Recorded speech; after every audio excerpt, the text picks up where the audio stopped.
Aloha and welcome to Island Connections. I'm Brahim Aude. Ethnic Studies, African Americans, and UHM, University of Hawaii Manoa. This is our topic for this show. And we have three guests. Faye Kennedy, thank you for coming. Thank you for inviting me. And Tai Tengan and Amy Agbayani. Faye is chair of Hawaii Friends of Civil Rights, and Amy is member of Manoa Commission on Diversity and also member of U.S. Advisory Committee on Civil Rights. And Tai is department chair of Ethnic Studies. Welcome all again. And then Faye, maybe you would tell us how did you become involved in the question of civil rights? Okay. My sister is a very famous person, Flo Kennedy. She was an activist who used to lecture with Gloria Steinem. She was the first Black woman to graduate from Columbia Law School, and she represented people ranging from the estate of Billie Holiday and the state of Charlie Parker, and she also represented H. Rap Brown and many of the Black Panthers. So she was quite famous. So when I was in New York before I came to Hawaii in 1978, I was best known as Flo Kennedy's baby sister. And so after I came to Hawaii, my first activity was becoming involved in the Martin Luther King Commission, trying to get a Martin Luther King, sorry, not a commission, but the actual holiday. And so because Flo was my sister and always got so much publicity. Actually, when she died, she got a half page in the New York Times. She came here and was very instrumental in helping us get the Martin Luther King holiday. And she threatened a boycott, and that was my first activity. And from that point on, because of the Kennedy name, which I started using, my real name is Faye Kennedy Daly. And I was married for 54 years until my husband died recently. But in order to capitalize on my sister's name, I started calling myself Faye Kennedy, and I completely dropped the Daly. So here in Hawaii, after I got involved as one of the leaders to get the Martin Luther King holiday, I was kind of a Black person who was kind of a token. So I had the advantage because if you need a Black token, there are only 2 or 3 tokens, Black people. So my first main commission was the Martin Luther King Commission. Then after that, I served on the Hawaii State Commission on the Status of Women. Then I served on the U.S. Civil Rights Hawaii Advisory Committee. Donis Thompson had served on that one, but then they, wanted a new Black token for that.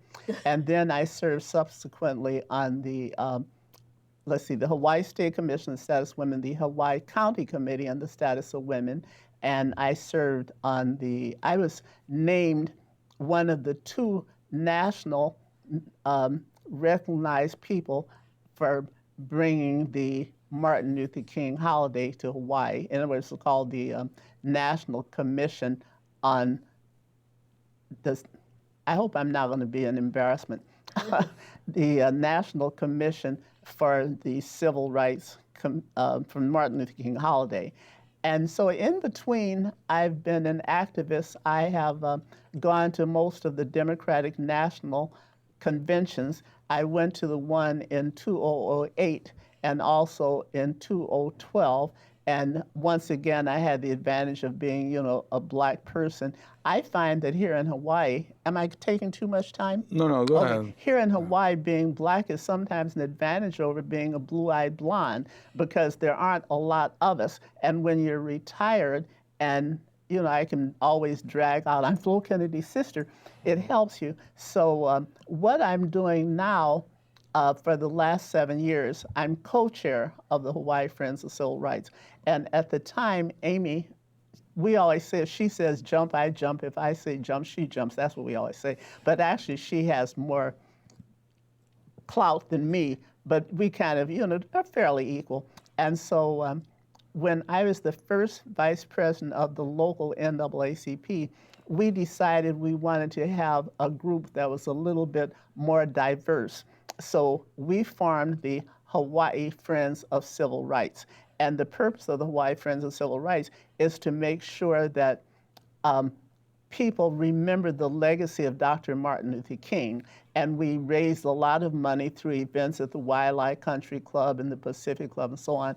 And with that money, we contributed money to other deserving groups. So basically now, I'm kind of, quote, resting on my laurels, and the only thing I'm currently involved in is the Hawaii Friends of Civil Rights. So I think that's enough, because otherwise I'll take up the whole program. Yeah, Thank and you. you also were a former member of Hawaii Civil Rights Commission as well. Yes, yeah, yes. Right. And also I was president of the Hawaii Women's Political Caucus for 8 years. Yeah, great. Okay. Ty, how did you become involved in, activist issues regarding equality and anti-discrimination and all of that? I have a shorter segment. You're younger. To contribute to this discussion. I think probably my first sense of political consciousness came when I was still in high school. I was a senior at Kamehameha. 1993 is when I graduated, and that year was the 100th anniversary of the illegal overthrow of the Hawaiian Kingdom. And through the protest march that happened downtown and the large rally that took place at Iolani Palace, and for me being present there, it really awakened something in my mind that wasn't there before with regards to, at the time, I wasn't clear on how there was any distinction between civil rights and indigenous rights. I saw all of these as a struggle for rights that had been denied historically.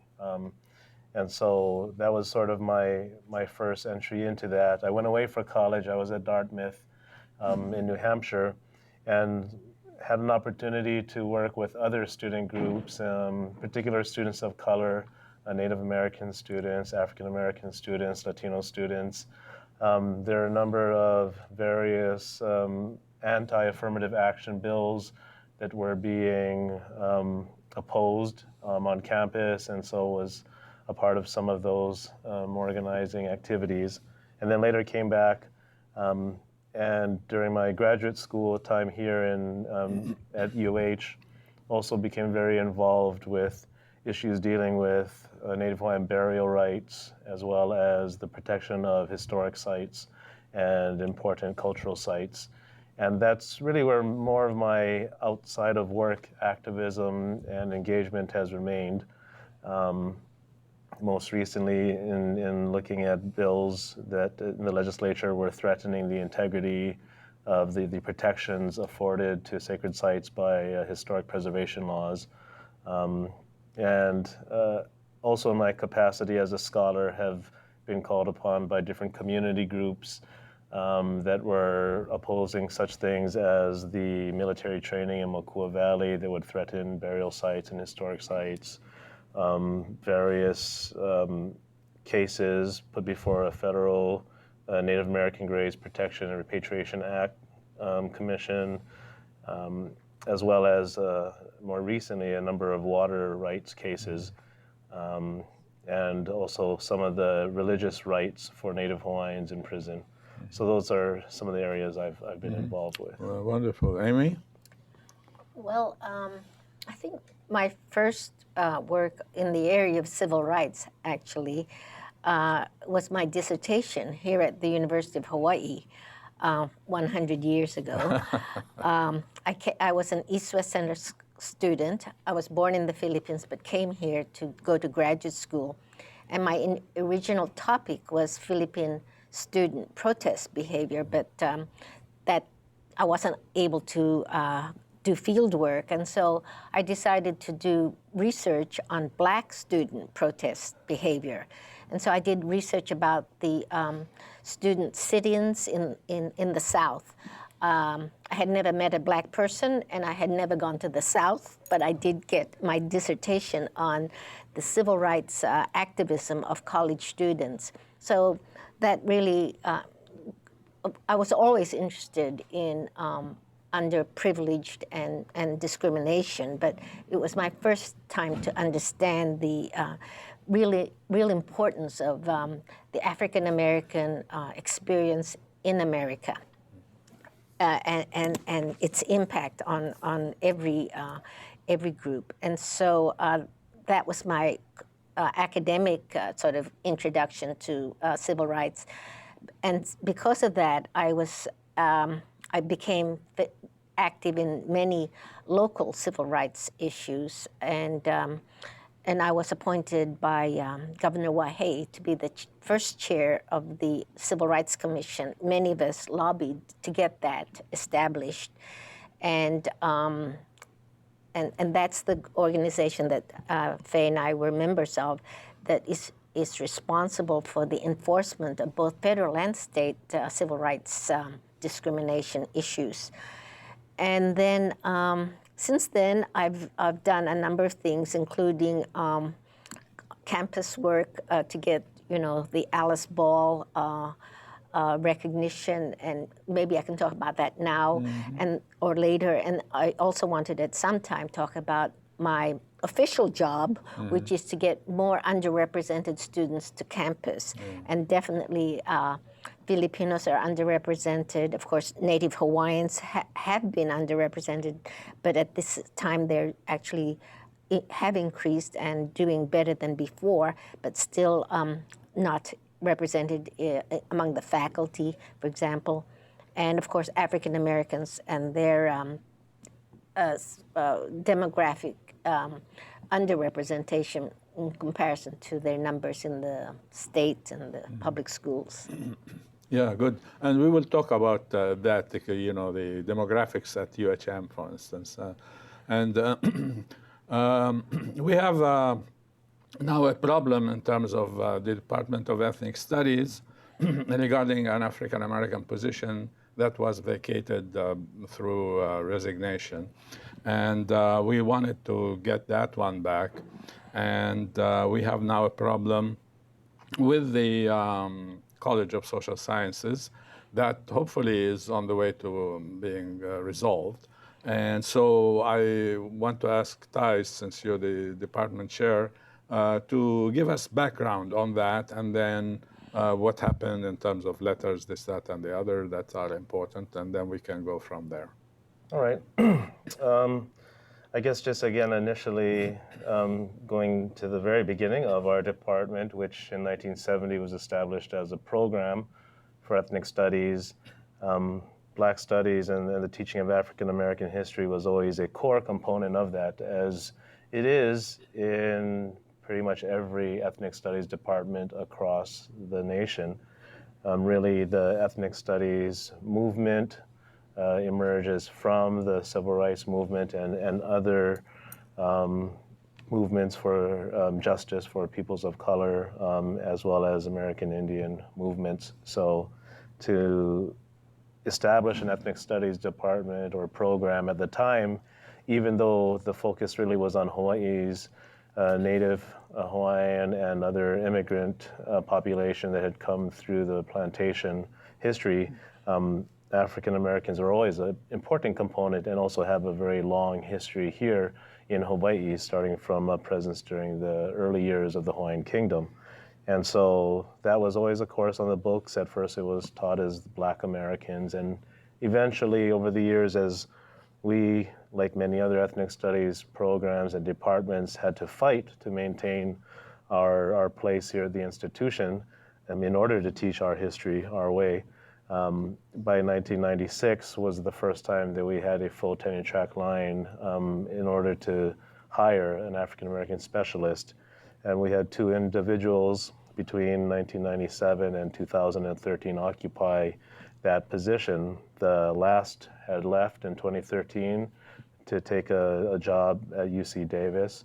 And so we had a very important and critical vacancy that we immediately asked the dean to replace.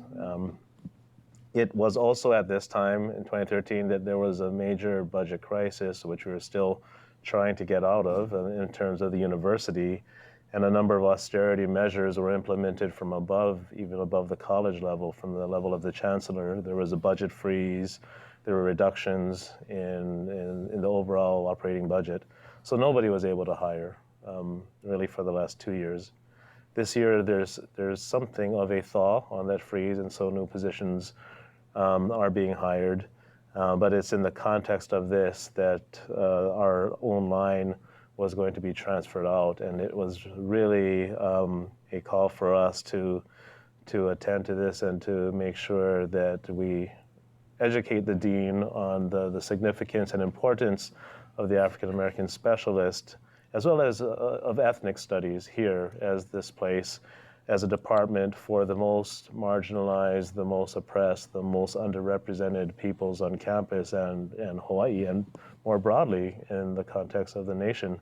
And so we, Amy, Faye, a number of other community members, sat down with the dean.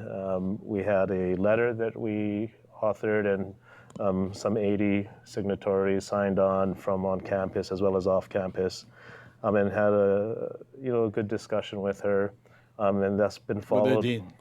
Yeah. with the dean, and that's been followed by other discussions, and especially efforts of our students who really were galvanized, our ethnic studies students and the students from a newly established Afrocentric Society of Hawaii, to stage talk stories, to approach the dean themselves, and also the chancellor, which is in fact, I believe, happening as we speak with our students. And so it's still a fluid situation, but it looks like the dean is supporting our request, and we are looking to make sure that that support is formalized, and see this also not as only a request to replace this one position, but really to create a supportive institutional environment that will allow a African American scholar, African American studies scholar, as well as others involved with broader Black studies and African American studies across the campus to feel supported. And one of the issues that even led to our last specialist leaving was that because there's only the one in this department and the one in English and the one in history, that they feel they don't have a lot of support more broadly. And so part of our initiative is to also create a broader network of support, to bring in a scholar who can help with program building and making these broader connections. We also have a vision for a center for race, indigeneity, migration, and the environment that we were able to discuss. It was something we had been discussing earlier, but this helped bring focus for, again, the critical role that an African American studies and a Black studies professor would play therein, along with maybe a critical race or a critical ethnic studies specialist. So that's where we're at right now. Before I want to ask you and Faye about things, I want to show like the activism that UHM students have been involved in, and so I have a segment that we will play to show like how students have come together because of the importance of this issue to them. One thing that she brought up spectacularly was the connection between African American studies and what happens throughout the Pacific, and the color dynamics. We see a lot of people in the Pacific that bleach their skin because lighter skin is seen as more beautiful. That's just one example. So some of the things that are experienced in African American lives on the mainland is almost translated into the same dynamics throughout the Pacific. And another thing we brought up was, well, there's only like 1% of African Americans on campus. Yeah. So why does it matter? Why, if you go on mainland, there's just not a lot of studies who are big on Hawaiian studies or Filipino studies or some of the, concentrations we have here. And it came down to the representative dynamics that are experienced throughout the Pan-African experience, and how that translate to the dynamics throughout the Pacific in terms of color. In Hawaii, we have a huge socio-economic problem when it comes to Micronesians and how the local population also sees them. There's also a huge color dynamics throughout this melting pot of Hawaii that we all like to talk about, that we're very diverse and mixed. But there's also huge color dynamics that are very relatable to what African Americans experience throughout the world. So yeah, that was one thing that we spoke about as well. Yeah, I just wanted to show like not only the activism of the students, but how conscious they are of the relations between African Americans and Native Americans, indigenous peoples across the Pacific, in the Pacific Basin, at least, and so forth. So they are really they understand. I mean, that relationship, understand the importance and the significance and the centrality of the African American position to the University of Hawaii in ethnic studies. Yeah. So can you comment on that? I'd actually like to talk about two people who made, two African Americans who made an enormous difference to the university and the state of Hawaii. Yes. And that this is the kind of thing that Hawaii people have to learn about and be taught about, and not just African American students who are severely underrepresented, but Hawaii. And the first one is Alice Ball, and this is her picture right here. Alice Ball was the first woman graduate and the first African American graduate with a master's in 1915 in chemistry. And what she did was to do research on the Chalmugra tree, and she was able to extract it in a way that would be helpful to individuals who are suffering from the Hansen's disease, or at that time known as leprosy. So it was fantastic breakthrough scientifically. And so, that is part of Hawaii's history. That's part of scholarship and, chemistry and whatever.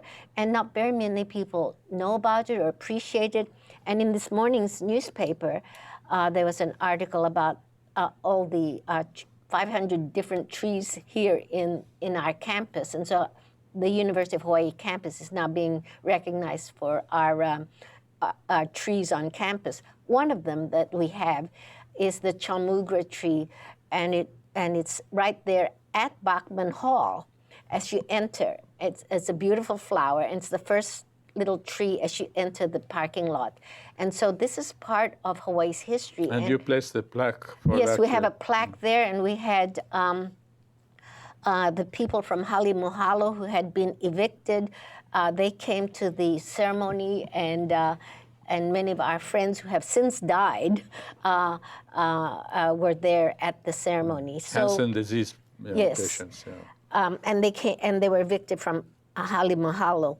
By the way, I was active in the Halimohalo eviction, anti-eviction, and David Lasner, our president, was also there. So he understands, and he should know that this is an issue, that this is an important topic to continue having here at the University of Hawaii.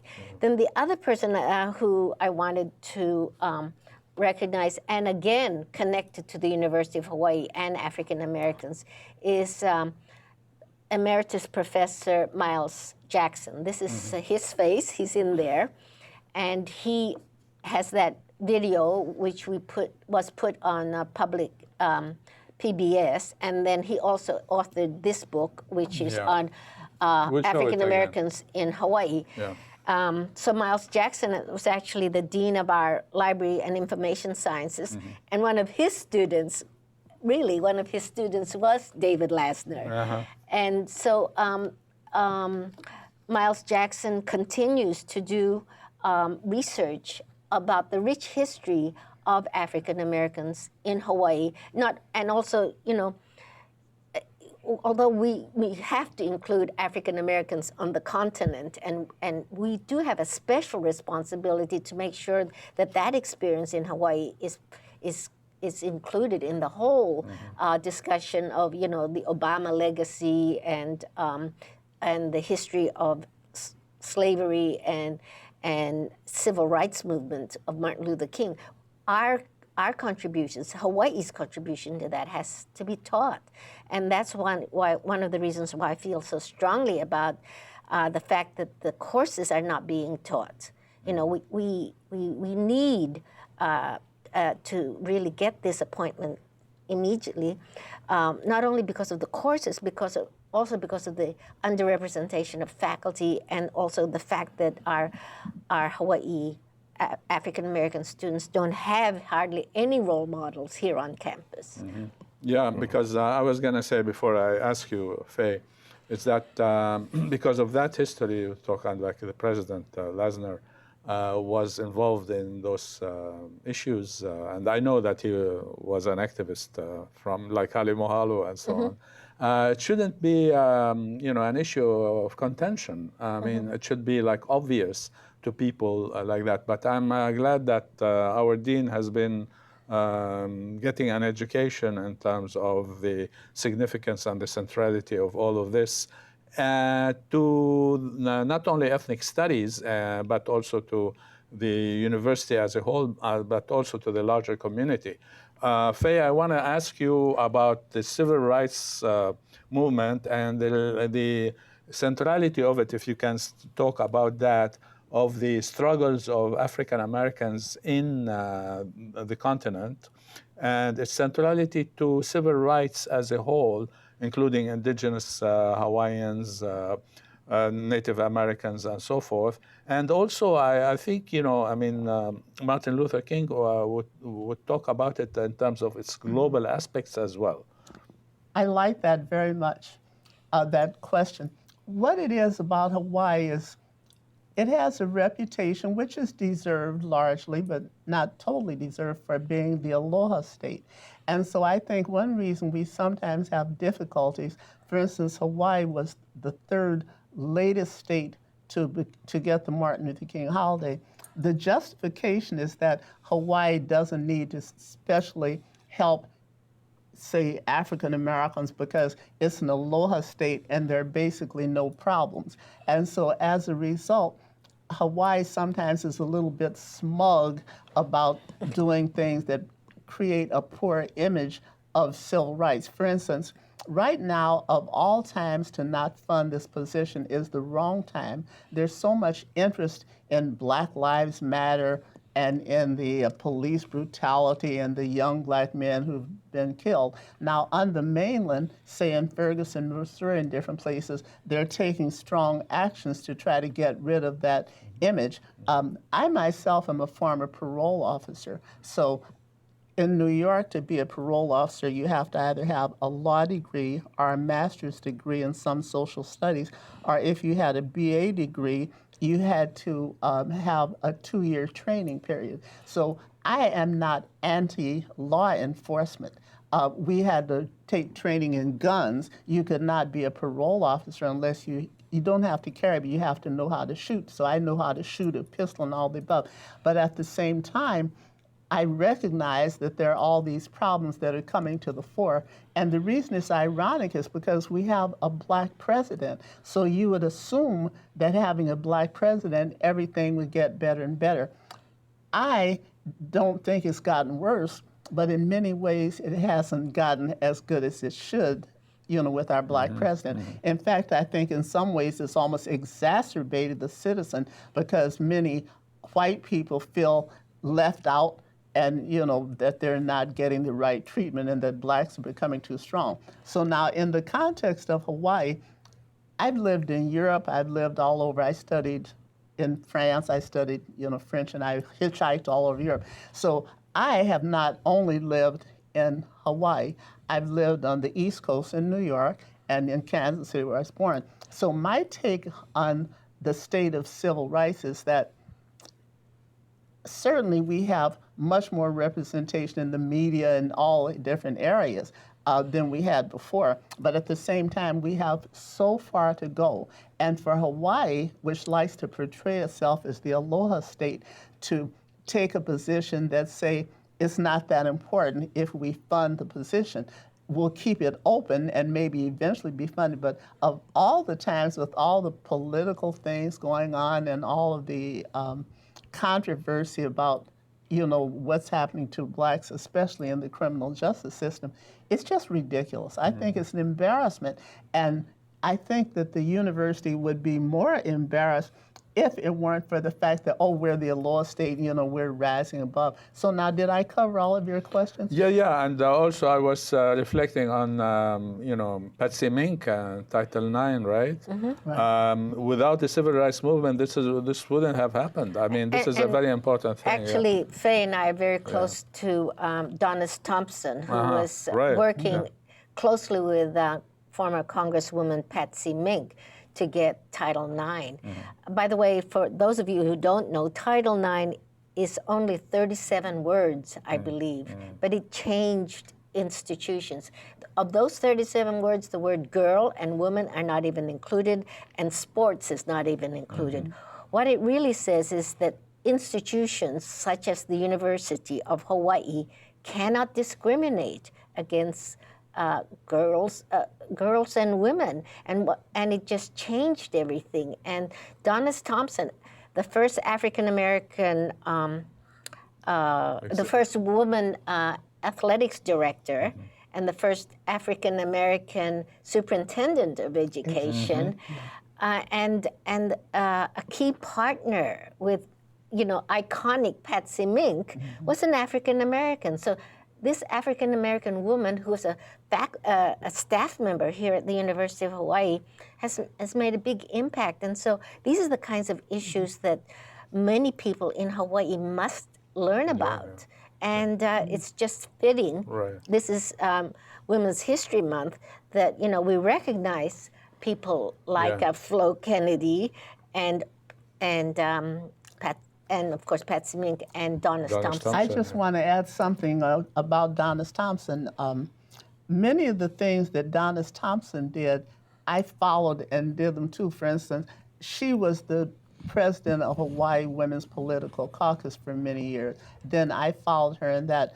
Donis Thompson was a person that we all decided should have a sculpture in her honor. And so I was the one who led it's not a fight, you know, the move to have a sculpture for Donis Thompson. We have a sculpture of Donis Thompson, which is, where is it, at the... Stan Sheriff Stadium. At the Stan Sheriff Arena. So I was the one who did, well, I don't mind saying I led. I'm kind of a braggy person. That's fine. But it's that's true. Fine. Yeah, I mean, if it's true, no I was worries. the one who coordinated people and brought them together to get that statue.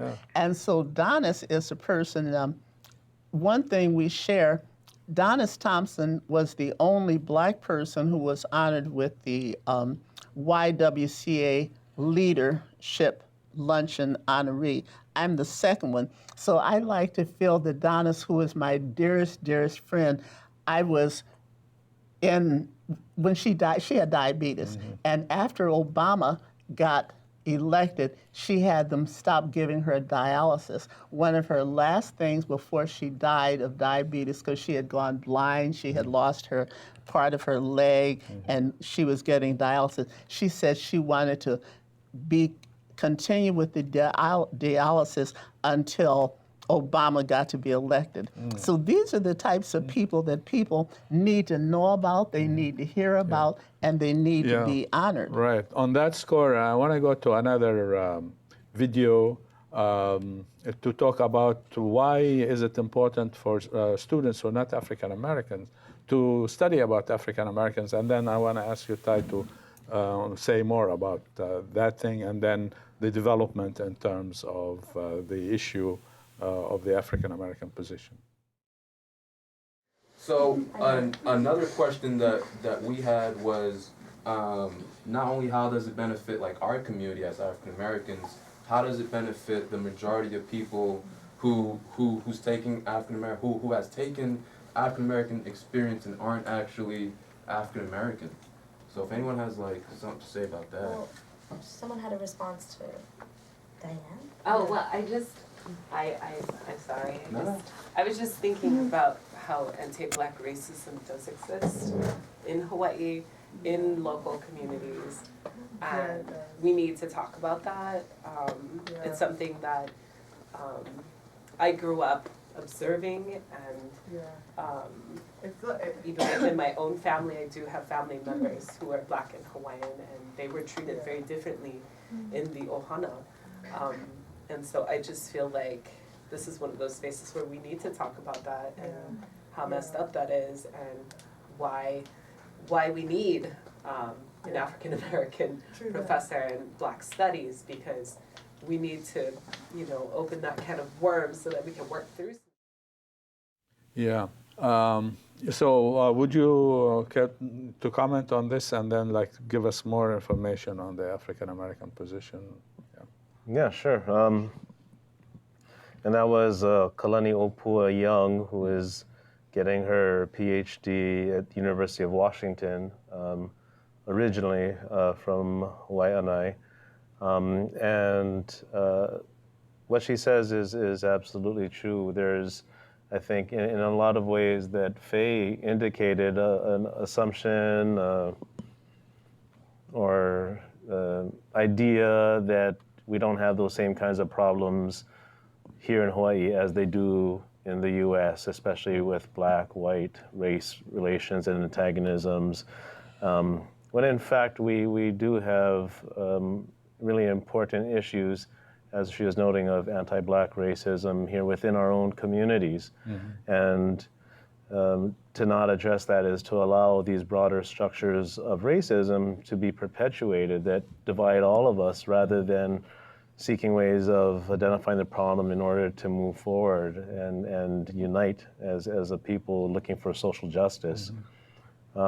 Broader connections could also be made in general, if, along the lines that you're always urging, to think about a global context, to think about the capitalist context, and how property, and as some scholars argue, whiteness as property forms in constructing historically black people themselves as property and native lands as property, rather than as a place that has genealogical relationships to indigenous peoples, and how those forms of thinking of people and of place through capitalist lens support white supremacy and hierarchies.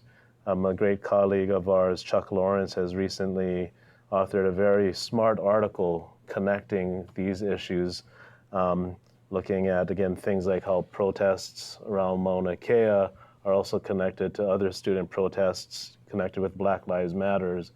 And thinking across that is really important for us, because these structures of racism are connected to structures of colonialism, as well as these other forms of discrimination and oppression of women, of LGBTQ peoples, and others. So all of that is really critical, and why Black studies matter here. Yeah.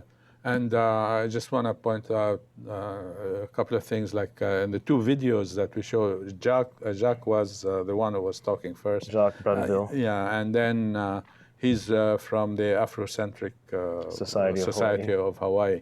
I want to go to a third video, a third segment, where Imani is talking about why it matters to have, African American studies or Black studies in Hawaii, ethnic studies. So we'll watch that. I'm Imani, and I was just talking about growing up here also, and being Black is a part of my identity, a big part of it. Not growing up with any sort of Black anything throughout, K through 12th grade had a huge impact on my self-esteem. And my own internalized oppression and shit that I'm still dealing with, and that I think so many of us are dealing with. And it wasn't until I started organizing in Arizona, because they banned ethnic studies, and I started to realize how much the ethnic studies there was impacting the empowerment of these youth, and how we see it with so many Hawaiian youth also here, who've grown up in their culture and grown up knowing about their spirituality and history and everything, and you see that empowerment, and I was like, I want that. But I felt like I was stripped of that. Yeah, I mean, that is important along the lines we have been talking about. But I want to go to another video to show what is termed as reciprocal solidarities among blacks and indigenous peoples, not necessarily only here, but elsewhere. And we will see now in the next video. We talked about reciprocal solidarities, and we looked at people in Palestine supporting like the Black Lives Matter movement, and like, hey, here's how to deal with tear gas. Like we're dealing with the same weapons, and like I think that is important. Like those, if we really want to take down white supremacy, it has to be all of us. That's what our goal is. Like show the administration that it's not just 5 black kids who are trying to get a class. Yeah. Everyone throughout our campus from different dynamics care, and we need this. That's Jack and also Lisa Grandinetti, who's like an ethnic studies major and women's studies certificate student. Yeah. So any comments? Anyone? The first of those video segments where the young woman was talking about Arizona. This is also a part of, again, connecting why we're struggling so hard here to the broader national context in which there really is an attack on ethnic studies at a broader national level. Really, as the university moves towards a corporate model, focusing on STEM and business and things which are not as concerned with the holistic education that comes from the liberal arts studies, one of the first programs targeted across the board, whether targeted explicitly or just happens to show up on the top of the cuts list, tend to be ethnic studies because of the challenge that they present. Yeah. Can I just interject here? Like STEM meanings science, technology, engineering, and math. Right. Yeah, and so if you do this, you'll be fantastic, and understand what's happening in the community and in society, etc. Nothing about social sciences and humanities, and that is a very important deficiency, it seems to me, in this question of STEM. Right? Exactly. Sorry, I just wanted to say No, this that. it's important because... Well, actually, corporate people and scientists will be good ones, will be the first to tell you that they need to know a bit about English and the you can arts. write a good report. Yeah, and the history of and identity. So I think really, unfortunately, some simple-minded people who want to do budget cuts don't understand that the kind of college graduate that our community needs has to be one that is holistic. Absolutely. Not just a science major. They actually will not be able to help us economy-wise or workforce development-wise. It has to be someone who can read, write, and think, and also know about their history, where they came from, and have vision. And education is for social justice, not education for anything else. Yeah. And so here in the Manoa context, while all departments have been hit by the current budget crisis, especially the humanities and the social sciences and the arts are the ones who are feeling it the most. So in that context, the dean has also, really been fighting, against an administration and a broader national context that is moving in this direction away from the kind of education that we're here for. But at the same time, it's, even within our own areas, there is this need to make sure that when your own college is threatened, it's not one particular unit that's going to feel the brunt of it. And again, to the extent that she's been able and open to listening to us, we've been helping her see that. But there's a whole broader context in the nation where San Francisco State University, we're the only college for ethnic studies, is facing a massive budget cut that will essentially end it as a college. Again, the situation in Arizona where Mexican American studies classes were outlawed, and you have all of these ridiculous things going on that give us this added sense of urgency of making sure that we are not a part of that trend. Yeah, so it's actually an attack on ethnic studies, etc. Couched in the question of, or camouflaged in the question of budget cuts and so forth. So that's not gonna help us. So we have to fight it and to show that actually it's not. There is money if you want to find it. That's the main thing. So I want to show a question of and I'm glad that the students have come in force about this, and they're organizing even more and more people on campus. So I want to show a photo some of the students who were involved in Black Studies Matter on campus in the Department of Ethnic Studies in the Akwan Makarath room. And this is a very important thing because, as we all know, Akwan Makarath was a fighter for civil rights and for ethnic relations, positive ethnic identities and relations, and against discrimination.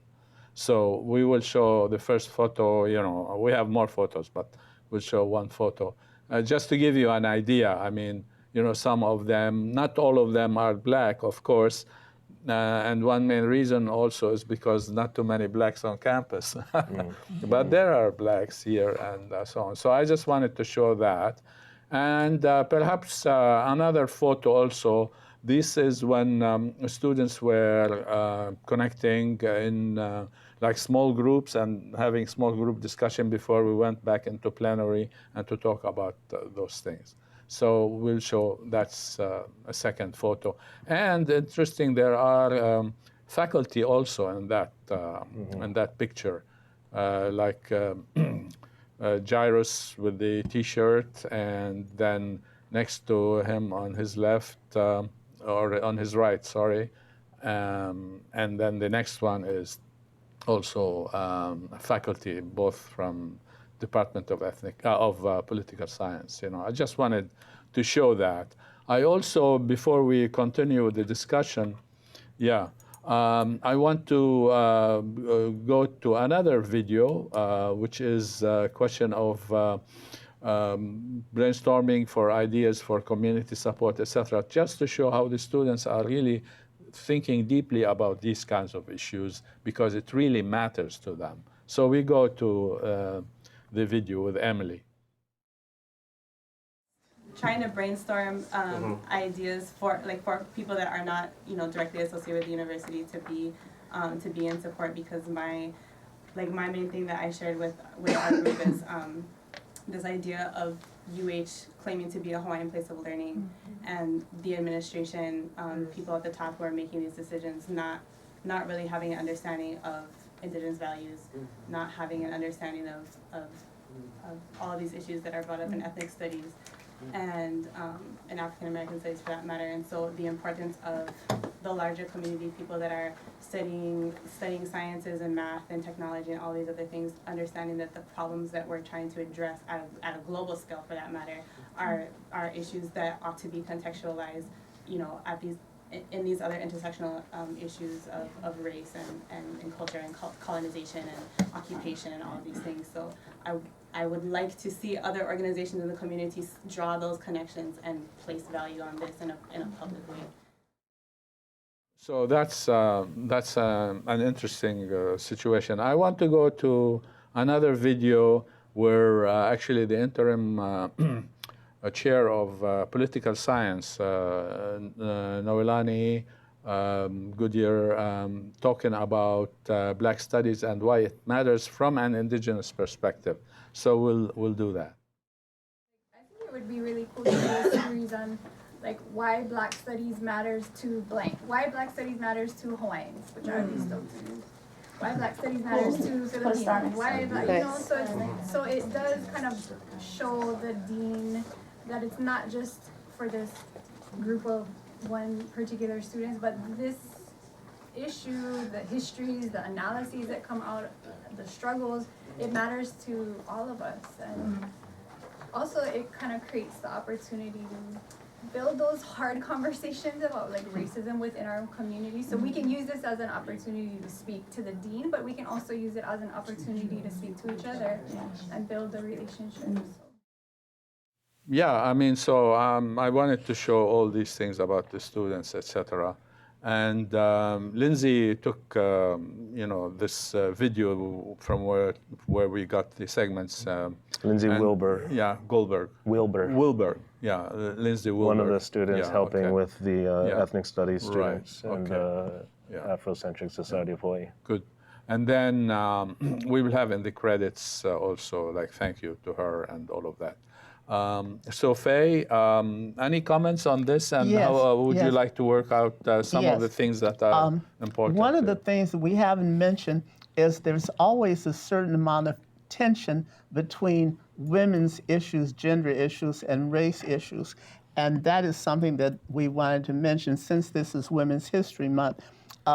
My sister had a book called Color Me Flow, My Hard Life in Good Times. My husband did the cover, and some people didn't like it because the finger was in the air, but I thought it was wonderful. And the reason it's important is because recently there's a book that came out about my sister last October, and because of this book, there's a lot of interest, renewed interest in her, because this was the centennial birthday of her life, which was February the 11th.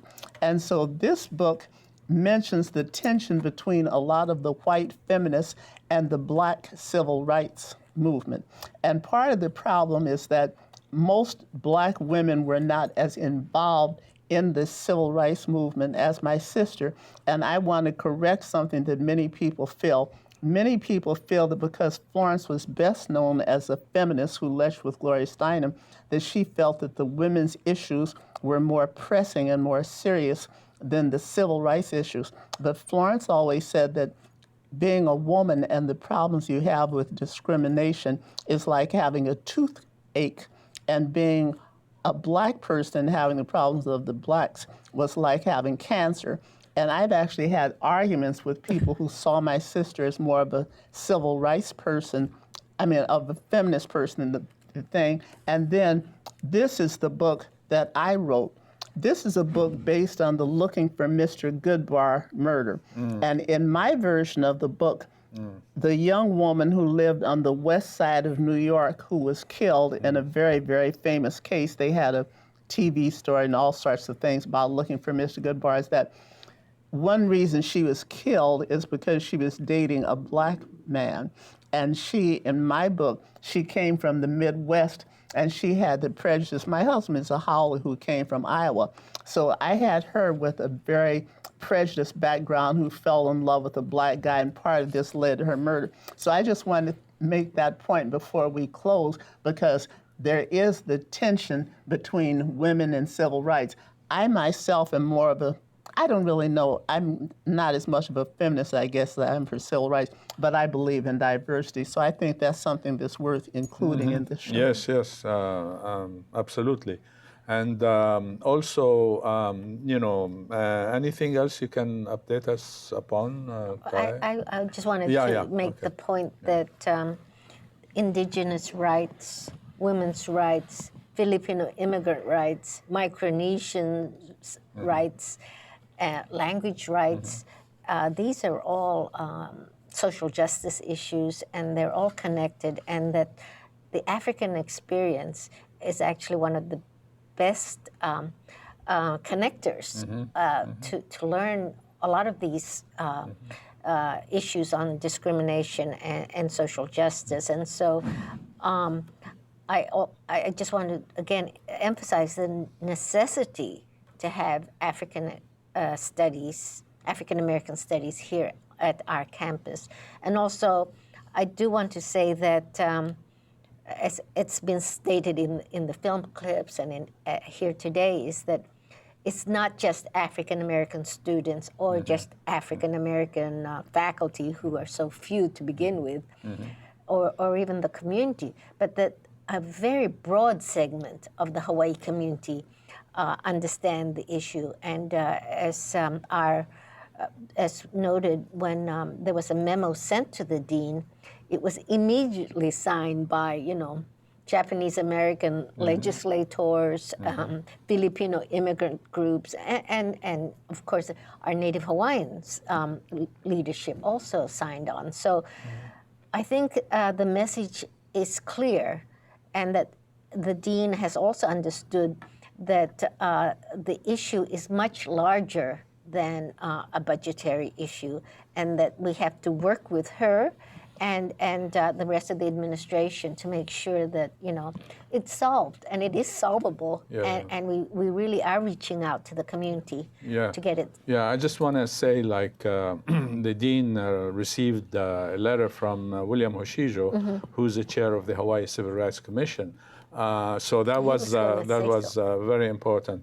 But also, like a number of administrators higher than the dean, still don't understand those questions. So I'm glad, like Lasner, for instance, would have some ideas that he should be our ally in those particular issues. So you want to say more about this and other things that you want to update us on? Again, that's really the direction we want to push this. We feel that the dean is now on our side. We're hoping to get that formally confirmed in a memo. And to help us get those resources and those positions. Right, and that we feel we need to. We're asking people to send her a thank you email for that, and to confirm that she is and in support of this African American position being restored, but also that broader institutional environment that really foregrounds Black studies within ethnic studies within the university, broader social justice initiatives.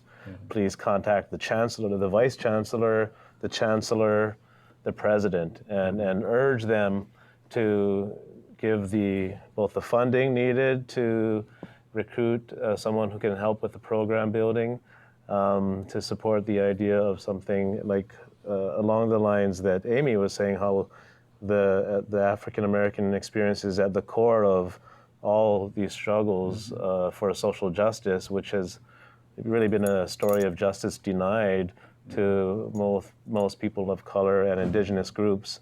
So in trying to address that, the idea of a center for race, indigeneity, migration, and the environment is what we have proposed, which, by the way, becomes crime in an acronym to mark ironically on the ways in which we have all been criminalized or been failed by the systems of justice. And also, just real briefly, we have ongoing discussions and dialogues. Angela Davis, who is coming, is also aware of our struggles and has lent her support. And she's willing to sign and then talk about the issue when she comes over. And hopefully it will be resolved by then. Hopefully. And then we will celebrate with her. At the same time, we have a young scholar, Dee Watkins, a young Black scholar who writes from Baltimore and talking particularly about violence visited upon young Black men, and other conversations we are trying to stage, such as what Noy had mentioned with how Black Lives Matter or how Black Studies matter to XYZ, Hawaiians, Filipino, others. Yeah, I just want to show a couple more photos of the students who came to Black Lives Matter to show, like, we had... Black Studies Matter. I mean, sorry, Black Studies Matter. But Black Lives Matter too. And there's a connection. Anyway. That was the connection. But thanks, yeah. So we will show those photos. And so we had, how many students did we have? Like 70 or something? There were a lot. I mean, it was sitting room only, people sitting on the ground, people were overflowing to the hallway. It was a lot of people. Yeah, there's another photo, like I think we will show. Okay, so, just to show that, that we really, and this was like on the spur of a moment that all these students came together. And it was student-led. It was students who organized this. You're right, yeah. So we are flat out of time, and thank you all for coming, and mahalo nui loa for our viewers, and see you next month. Aloha. Aloha.